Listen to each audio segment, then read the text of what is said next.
William Amurgis, you just gave a presentation with your fellow colleague about how to manage an intranet, and Correct. you won some prizes.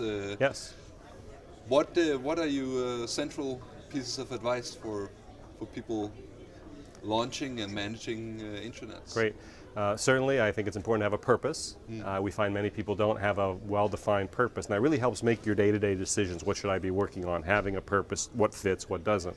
We think it's important that you consider building your own software than buying it. We think buying it is too expensive and wouldn't necessarily be tailored properly for the things you want your audience to do. Focus on your audience, we think is really important. Show respect with everything that you do. Be very timely in your responses to them.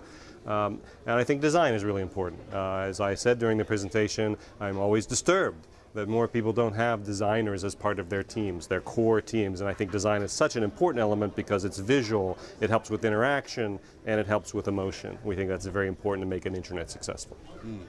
So you also talked about integrating the resources into the team instead of having external resources. That's right. We like a core team, particularly of three main functions: content, technology, and design.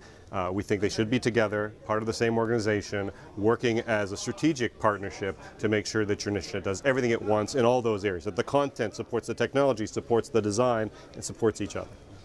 But is that, couldn't that be a bottleneck or a challenge in coming out with new features? It sounds, for many people, it might sound like it's slower than buying off-the-shelf software. Now, from our experience, it's not only dramatically less expensive, it's dramatically faster. And I gave the example during our talk of an employee who asked for a feature. Dawn was able to deliver it in 30 minutes. You couldn't do that often with purchase software. You'd have to work with your vendor. You couldn't even do it with a central IT organization where you have to go through a planning process that may take weeks. We were able to do something very quick, and I think our employees really appreciate that fast turnaround.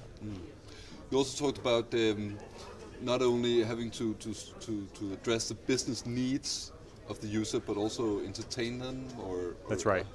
We like to talk about two main things. Many people talk about ease of use. And of course, that's really important. We have a philosophy that we should never have to train people how to use any part of our intranet. So ease of use is important, but equally important to us is what we call joy of use, where it should be a joy to use. It should be effort. It should be fun. It should be dramatic. It should have dramatic imagery and even language that makes you feel part of a greater organization and make you proud to be part of our organization.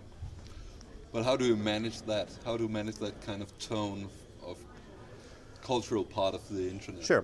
One way is any interactions we have with employees, we make sure that our language or tone is always respectful, always appreciative, and hopefully always responsive.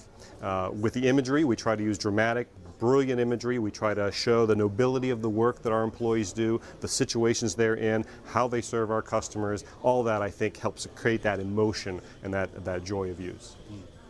So what is you've already won some prizes for your intranet. That's right. What are your next big project, or do you believe in big projects, or is it more incremental? Well, it tends to be more incremental. Our design, which our current design was built in 2006, it's holding up very well. So it was a really good design, I feel, because it's holding up 2 years later, 3 years later.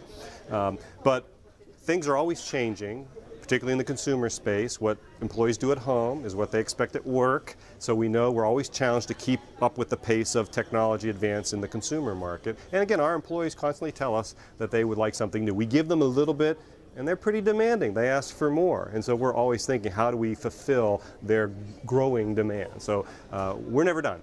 We have plenty of work to do.